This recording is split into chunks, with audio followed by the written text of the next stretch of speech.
Baik. Saya cek dulu. Jadi boleh kalau muslim pakai cadar? Tidak. Yang boleh muslimah. Boleh muslimah. Kalau muslim pakai cadar, besok saya pakai cadar nanti. Itu yang bahaya. Anda tidak fokus.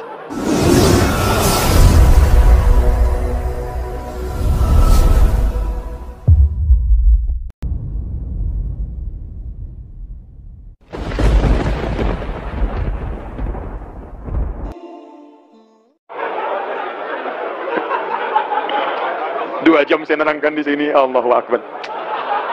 Dari sekian taklim yang saya pernah lalui dan saya tanyakan, cuma Anda yang menjawab boleh. Demi Allah saya katakan, keterangan cepat bohong-bohongan. Allahu Akbar. Jadi saya ulangi lagi, boleh muslimah pakai cadar? Boleh ya. Baik, alhamdulillah.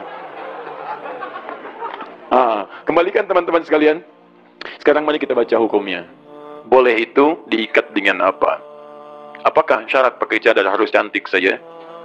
Atau kemudian syarat pakai cadar pun diikat dengan yang lain? Saya mau cantik mau tidak, itu urusan lain. Karena itu relatif bagaimana orang. Yang penting, saya ingin mencoba merasa dicintai oleh Allah Subhanahu wa Ta'ala. Tiada golongan-golongan perempuan yang memang ketika ia kenakan, bukan masalah cantik atau tidak, itu hukum yang lain. Saya ingin kenakan saja sebagai keimanan saya kepada Allah Subhanahu wa Ta'ala. Misal, mari kita lihat pendapat para ulamanya. Saya bacakan satu-satu. Sekarang pendapat mazhab Hanafi.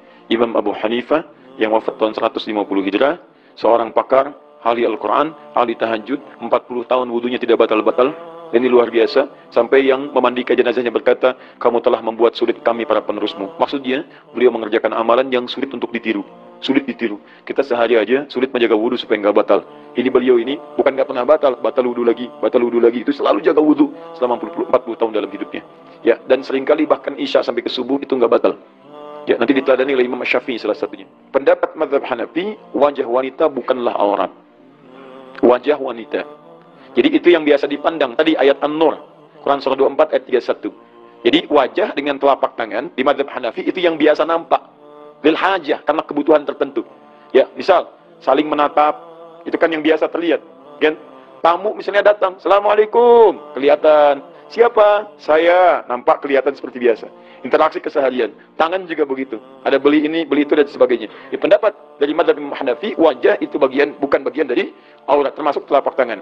Namun memakai cadar hukumnya sunnah. Atau dianjurkan minimal.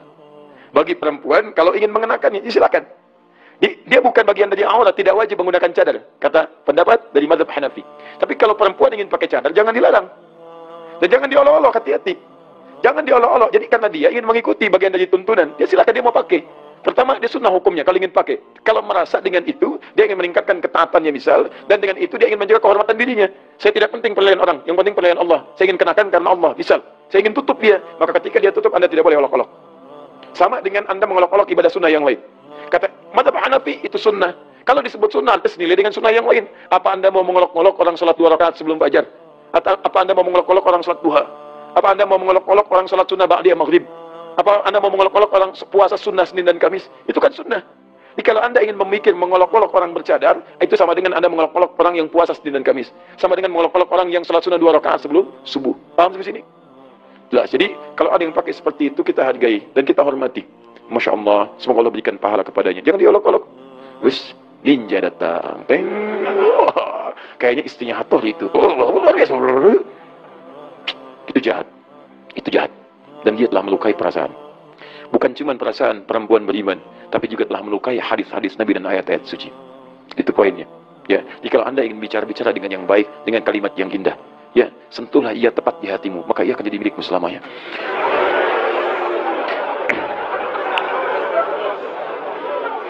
Bikin status. Baik. Asy-Syaran Balali berkata, qala wa jami'u badanil hurrati 'arah illa wajhiha wa kaffayha wa batiniha wa zahirihi ma fil asah huwa al-mukhtar. Menurut pendapat kami, wajah dan telapak tangan serta punggung itu bukan aurat. Itu pendapat yang terpilih dari mazhab Hanafi. Jadi kalaupun dia terbuka, misalnya wajahnya atau ini kemudian telapak tangan terbuka, itu tidak ada masalah dari mazhab Hanafi. Itu dipahami dan tidak ada ulama yang mencela, itu biasa, perbedaan pendapat. Ya, jadi kalau melihat perempuan pun tidak kemudian menggunakan cadar, itu jangan juga direndahkan. Jadi yang pakai cadar jangan merasa paling solihah, ahli surga. Neneng, maaf, ahli surga mau datang. Oh, masya Allah. Wajah Anda surga, lisan Anda di neraka. persoalannya Anda tidak bisa memisahkan lisan dengan wajah. Itu persoalannya. Jadi kalau sudah pakai cadar, jangan merasa paling soleh juga. Jangan merasa paling surga. Demikian pula yang tidak pakai cadar, jangan mengolok-olok yang bercadar. Doakan, kemudian saling mendoakan dalam kebaikan. Ya Allah, jadikan saudariku, aku berkumpul bersamanya di surga. Aku jadi temannya, ya Allah. Aku rindu bersamanya dalam kehidupan yang abadi. Jangan pisahkan kami, ya Rabb. Ya Allah, saya mohon, ya Rabb. Satu berdoa, satu berdoa. Itu luar biasa. Dan yang sudah pakai jilbab pun, yang belum bercadar misalnya, doakan juga yang belum berjilbab. Jangan juga banyak dicela. Jangan banyak dicela. Ya Allah, jadikan ia perempuan yang paling baik, ya Allah. Saya mohon, ya Rabb, berikan kesempatan sebelum wafat supaya dia bisa berjilbab, ya Allah. Saya mohon, saya bersamanya, ya Allah, dalam kehidupan dunia. Jangan pisahkan kami di akhirat. Jadikanlah ia perempuan yang kau sayangi juga, ya Allah. Ya seperti saya ini, ya Allah, yang sudah terasa baik dalam pandanganmu. Nggak usah ikut bagian terakhir. Itu sombong namanya. Baik. Baik, dalam satu riwayat ada perbedaan pendapat kemudian di telapak tangan. Dalam satu riwayat juga telapak tangan luar, demikian juga ya bagian telapak tangan luar juga bagian belakangnya. Kemudian, nah ini, teruskan belum selesai. Dan menjadi wajib jika dikhawatirkan menimbulkan fitnah. Tadi yang saya sampaikan. Ya, jadi kalau merasa misalnya, ukur aja, ibu keluar aja bu ya. Begitu keluar misalnya nggak pakai cadar, tiba-tiba orang banyak perhatian. Melihat ibu, gitu kan? Dan sebagainya, dilihat. Security melihatnya gak lama ke ibu, gitu kan? Baik, begitu ditanya, kenapa lihat-lihat? Bukan bu, ibu tuh nggak pernah kesini, jadi saya pengen tahu siapa ibu, ya kan? Tapi cara pandangnya tidak tepat. Ah, ini berarti ada sesuatu yang berbeda cara pandang orang kepada saya. Besok mulai tutup. Jelas ya? Nah, taib. Qala masyayikhuna. Ibnu Najim berkata dari kalangan terpandang di Hanafiyah, berkata para masyayikh guru-guru kami, tumna'ul mar'atu syabatu min kashfi wajhiha baina rijali fi zamanina lil fitnah. Jika ada perempuan-perempuan muda yang wajahnya sangat begitu menarik, maka syekh-syekh kami akan melarang tampak wajahnya di kalangan masyarakat. Tadi, bukan karena terlampau cantik, tapi menyebabkan banyak orang gelisah dalam kehidupan. Ya, karena itu, jika dalam mazhab Hanafi, sunnah hukumnya tidak mencapai wajib, tapi wajib jikalau itu menghadirkan kondisi-kondisi yang tertentu. Dalam mazhab Maliki, hampir sama. Hampir sama dengan mazhab Hanafi. Jadi, sunnah hukumnya, tapi wajib jika dikhawatirkan menimbulkan fitnah. Jadi, sama hukum antara mazhab Hanafi dengan mazhab Maliki, ya Imam Malik, Imam Darul Hijrah, imam yang sangat banyak memberikan kontribusi, lahir, tinggal, menetap sampai wafat di Madinah. Dan beliau memberikan fatwa, sunnah hukumnya bercadar dan wajib jika menimbulkan fitnah. Bahkan Al-Qurtubi berkata, qala Ibnu Khuwaiz min Dad, wa huwa min kibar ulama Malikiyah, termasuk syekh dari kalangan Malikiyah yang sangat dihormati, sangat terpandang memberikan fatwa, innal mar'ata idza kanat jamilatan wa khifa min wajhiha wa kaffaiha al-fitnah fa 'alaiha satru dzalik. Jika seorang perempuan sangat cantik luar biasa, jamilah itu cantik, memiliki sifat jamalah. Jamalah artinya paras yang luar biasa, keindahan yang tampak. Jamilah dimiliki, jadi perempuan yang cantik. Jamilah sifat cantik. Mulan cantik luar biasa. Mulan jamilah. Laki-lakinya jamil, ganteng, ganteng luar biasa. Maka Saiful misalnya ganteng luar biasa, maka disebut Saiful Jamil. Nah, kalau dikhawatirkan dengan penampakan itu terjadi banyak kekhawatiran, maka wajib hukumnya tutup. Fa'aliyah satu dzalik, termasuk bagian telapak tangan. Kalau dikhawatirkan tampak misalnya punggung terutama ya, misal kelihatan tapi jadi fitnah. Ini kelihatan nih. Aduh, wajahnya bercadar, tangannya gimana ya? Bisa. Ada orang menelisik tutup. Nah, itu pendapat mazhab Malikiyah. Jadi wajib hukumnya jika menimbulkan fitnah, sama dengan Hanafiyah. Wa in kanat ajuzan aw muqbihatan jaza an tukshafa wajhuha wa kaffaiha, atau takshifa wajhaha wa kaffaiha. Tapi jika sudah berumur, sudah nampak ketidaktertarikan bagi siapapun yang lewat. Ya, Anda sudah berusia sepuh, 80 tahun, 90 tahun, kan? Tapi kan saya masih merasa cantik, Ustaz. Silakan aja. Silakan saja kalau itu, tidak ada masalah. Ya, baik. Tapi persoalannya di sini dikatakan muqbihatan. Muqbihatan itu kelihatan ya sudah tidak cantik lagi. Sudah mutlak kelihatan tidak cantiknya. Ya. Jaza an takshifa wajh. Yang seperti itu boleh kemudian silakan dibuka. Tidak pun menggunakan cadar, tidak ada masalah, silakan dibuka karena ilat fitnahnya sudah hilang dalam kehidupan. Jadi, saya cek lagi, pendapat Hanafiyah hukum cadar apa? Sudah. Kalau dikhawatirkan ada fitnah hukumnya apa? Baik, sama dengan pendapat apa? Malikiyah. Kalau sudah yang demikian sepuh misalnya, boleh tidak pakai cadar? Boleh. Bahkan nanti kalau sudah demikian sepuh lagi, dan ada di keterangan An-Nur, bahkan semakin ringan lagi. Dia boleh hanya menggunakan misalnya bagian penutup kepalanya saja. Itu ada bagian orang-orang tertentu yang memang sudah dipandang, oh ini kalaupun demikian, orang sudah nggak akan banyak tertarik dengan keadaannya. Dan tidak dikhawatirkan menimbulkan fitnah lagi. Paham ya? Baik. Nanti teruskan dulu. Kemudian mazhab Syafi'i. Awas, hati-hati. Mulai naik levelnya nih. Pendapat mazhab Syafi'i, setiap perempuan yang hadir di depan ajnabi, ajnabi yang bukan mahramnya, orang-orang asing yang tidak terkelindan dengan hubungan kekerabatan yang mahram dengannya, maka hukumnya wajib menutup seluruh tubuhnya, termasuk mengenakan cadar. Di cadar dalam mazhab Syafi'i, pendapat yang paling utama. Kalau utama itu berarti ada pendapat pilihan. Karena nanti ada pilihan-pilihan. Pilihannya ke bawah sunnah minimal. Sunnah minimal. Tapi pendapat yang paling mukhtar, yang paling dipilih dalam mazhab Syafi'i itu wajib perempuan bercadar. Ini harus disampaikan. Ya, sekalipun saya di Indonesia ada kebanyakan Syafi'i, harus disampaikan. Pendapat yang terpilih dari kalangan mazhab Syafi'i itu wajib perempuan bercadar. Kalaupun ingin mengambil yang paling ringan, ambil hukum sunnahnya. Jelas di sini? Kalaupun misalnya Syafi'iyah ada yang tidak bercadar, berarti dia mengambil hukum yang ringannya, yaitu hukum sunnahnya. Jelas di sini? Dan tidak ada satupun pendapat kalangan Syafi'iyah mengatakan misalnya, mohon maaf, itu misalnya tidak ada. Itu hanya budaya saja. Itu hanya begini saja, itu tidak ada. Jadi bahkan dalam mazhab Syafi'i hukumnya wajib ditutup aurat seluruh tubuh, wajib bercadar, dan tingkat paling ringan itu sunnah. Mazhab Hambali menyerupai mazhab Maliki, bahkan ini lebih ketat lagi. Lebih ketat lagi. Tutup. Kemudian bahkan kalaupun nampak aurat di kuku, kuku pun tutup. Tapi tutupnya bukan pakai kutek, bukan. Setiap penutup bagian yang menutup punggung sampai ke bagian kukunya. Itu kalau dikhawatirkan pun menjadi aurat dari bagian kemudian sampai ke tubuh bagian telapaknya. Jadi menafsirkan mazhar binha yang biasa tampak adalah yang biasa tidak menimbulkan fitnah dalam kehidupan. Di Syafi'i lebih ketat rahimahullah, di mazhab Hambali juga lebih ketat rahimahullah. Jadi tutup keseluruhan, wajib pakai cadar, sunnah paling ringan, bahkan menutup bagian punggung di telapak tangannya. Paham sampai sini? Nah, jadi kalau kita simpulkan di sini bagi para akhwat, pertama, hukum menggunakan cadar. Persoalan pertama, tidak ada satupun dari kalangan ulama, ahli-ahli fikih yang mengatakan bahwa itu budaya di kalangan Arab. Cadar itu budaya, tidak ada pernyataan dari kalangan ulama manapun, dari ahli fikih, dari para imam besar. Itu pendapat, itu statement yang pertama. Jadi penting untuk diketahui supaya jangan sampai ada kesan bahwa itu bukan bagian dari ibadah. Jelas ya? Dipakai cadar ibadah, menutup aurat bagian dari ibadah, itu bukan budaya. Karena budaya jahiliyah sekali lagi, masa sebelum Islam, budaya Arab itu masa sebelum Islam tidak menggunakan cadar. Jangankan cadar, kerudung yang menutup pun tidak digunakan. Jadi tidak tepat kalau ada statement mengatakan misalnya cadar itu budaya Arab. Paham? Kecuali kita robah, betul itu budaya. Budaya apa? Budaya Islam. Jelas ya? Budaya Islam dengan nilai-nilai sunnah yang kemudian dipertahankan atau menjadi wajib kalau menimbulkan fitnah. Jelas sampai sini? Baik. Yang kedua, tentang hukum menggunakan cadar, ulama menyajikan ragam pendapat, membaca, memahami turunnya ayat dan makna ayat yang dimaksudkan.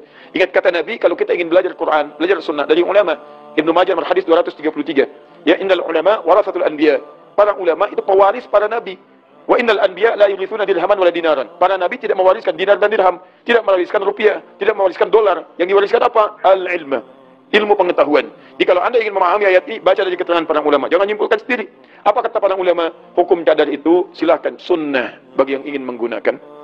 Kalau ingin merasa menutup bagian dari dirinya, atau ingin merasa meningkatkan kadar keimanannya, tapi pun kalau tidak kemudian digunakan, tidak berdosa bagi dirinya. Karena sunnah itu dikerjakan berpahala, tidak digunakan pun tidak menghadirkan dosa bagi dirinya. Jadi yang bercadar dari sini akan baik bagi dirinya. Yang tidak bercadar pun baik pula jika ia pandang dengan itu nyaman bagi dirinya, tapi barangkali tidak lebih banyak pahala digunakan dengan yang bercadar, tapi tidak berhukum dosa pada dirinya. Paham? Baik. Yang ketiga, jika dikhawatirkan dari penampakan perempuan melahirkan kesulitan-kesulitan bagi orang lain atau bahkan membahayakan bagi dirinya, maka wajib hukumnya seketika bercadar untuk melindungi dirinya dari keburukan-keburukan yang mungkin menimpanya. Itulah terkait dengan pembahasan hukum yang dimaksudkan.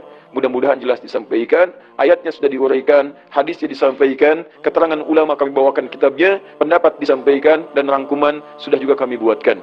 Jika dengan semua ini belum mampu menjelaskan kepada Anda, mungkin saya kurang pandai dalam menjelaskan, Anda mesti mencari guru lain yang bisa memahamkan Anda lebih baik di pemahaman ini. Baik, yang terakhir, ingat, auratun nazar itu bukan hanya juga bagi perempuan, tapi juga bagi laki-laki. Karena yang melihat itu bukan hanya perempuan, tapi laki-laki juga. Yang melihat ke perempuan, itu perempuan dan laki-laki. Tapi yang melihat laki-laki, bukan cuma laki-laki, tapi ada perempuan juga.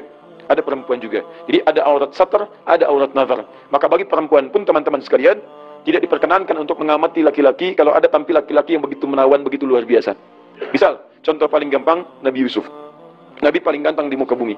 Quran surah 12 ayat 31. Ya, begitu beliau lewat kemudian melihat para perempuan pada saat itu, kulna hasya lillahi ma hadza basyara. Mereka berkata semuanya, ini bukan laki-laki, bukan pria biasa, bukan manusia. Ini malaikat yang menjelma datang ke bumi.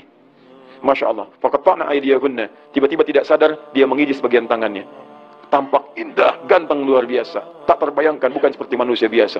Menyebabkan ibu-ibu begitu pegang apel, pegang pisau, kepleset. Bahkan kemudian tergores tangannya dengan pisaunya. Berdarah pada saat itu. Baik, jadi kalau Anda melihat tipe-tipe laki seperti itu, agak jarang sih. Mungkin hampir tidak ada. Tapi tidak ada. Saya belum pernah lihat, misalnya lihat Anda jalan, ibu-ibu kepleset lihat Anda. Tidak pernah. Tidak pernah. Kecuali memang ada yang mengagetkan pada diri Anda. Ya. Teman-teman sekalian, tapi ada sementara laki-laki yang sering pengamatan perempuan. Lihat, jadi fans, ini, itu pun nggak boleh. Tapi bukan berarti ketika ada laki-laki begitu pakai cadar. Tidak. Ya. Tidak, ini berbeda hukumnya. Tidak, itu berbeda hukumnya. Itu teman-teman sekalian, itu yang dimaksudkan. Hukumnya sudah jelas, silakan diamalkan. Dan kalau sudah paham, jangan banyak diperselisihkan. Jangan banyak diperdebatkan, yang belum tahu kita berikan pengetahuan, jangan dicela. Jika ada yang membuat kebijakan misalnya ini dilarang, ini begitu, terangkan hukumnya. Berikan penjelasan. Jangan munculkan celaan, bandingkan dengan pernyataan, sehingga dengan itu memberikan banyak informasi dan kesadaran untuk semuanya. Dan jangan jadi permainan. Begitu lewat perempuan bercadar, muncul kalimat tidak menyenangkan. Buka lagi topengmu, ayo buka. Anda jahat. Anda menodai ayat suci. Dan Anda sedang bermusuhan dengan Allah dan Rasulnya. Demikian perempuan yang bercadar, jangan merasa paling mulia, jangan merasa ahli surga, tapi ajaklah yang lainnya supaya sempurna dalam penilaian Allah Subhanahu wa taala. Terakhir, saya menutup ini pada saudari-saudari muslimah yang saya perhatikan karena Allah Subhanahu wa taala. Saya jadikan Anda bagian dari saudari saya dalam kehidupan dunia dan akhirat. Saya mohon kepada Anda dan semoga Allah menyaksikan apa yang saya sampaikan ini. Berubahlah dan jadilah lebih baik. Jadikanlah Allah mencintai Anda dengan cara menaati apa yang Allah kemudian perintahkan kepada Anda. Jika cinta Allah sudah Anda dapatkan, maka kemudahan dalam kehidupan akan Anda raih. Jangan sampai Anda kenakan jilbab saat Anda diwafatkan dan menghadap kepada Allah Subhanahu wa taala. Karena setiap perempuan muslimah ketika wafat, maka dia akan mendapatkan kain kafan tambahan untuk jilbabnya. Saya bermohon kepada Allah, semoga kain itu tidak dikenakan ketika Anda terbuai dengan kain kafan. Semoga kain itu tidak dikenakan ketika Anda dalam keadaan wafatnya. Semoga itu tidak dikenakan ketika Anda berubah status menjadi almarhumah dan jenazah. Karena itu, pada teman-teman yang akhwat, perempuan, ayo, yang belum pakai kerudung, belum pakai jilbab, secara bertahap. Orang tuanya mendoakan untuk anaknya, mengarahkan yang terbaik, dan berikan motivasi dan hukum-hukum itu sesuai dengan konsekuensi-konsekuensinya. Nah, kalau pakai itu, kamu akan lebih disayang. Nah, kalau pakai itu, kamu akan semakin dapat rahmat Allah. Nah, kalau pakai itu, kamu akan aman. Nah, kalau pakai itu, papa dan mama lebih sayang dengan kamu. Yang lebih penting, nah, kalau kamu pakai itu, besar kemungkinan papa dan mama masuk surga dengan amalan kamu. Mama papa tidak meminta apapun dari kamu. Telah berusaha, tapi mohon bantu papa dan mama untuk diringankan hisabnya oleh Allah Subhanahu wa taala. Itu kalimat paling indah. Jangan sampai ada perempuan membuat heran malaikat maut ataupun membuat heran malaikat mungkar dan nakir ketika mulai ditanya di alam kubur.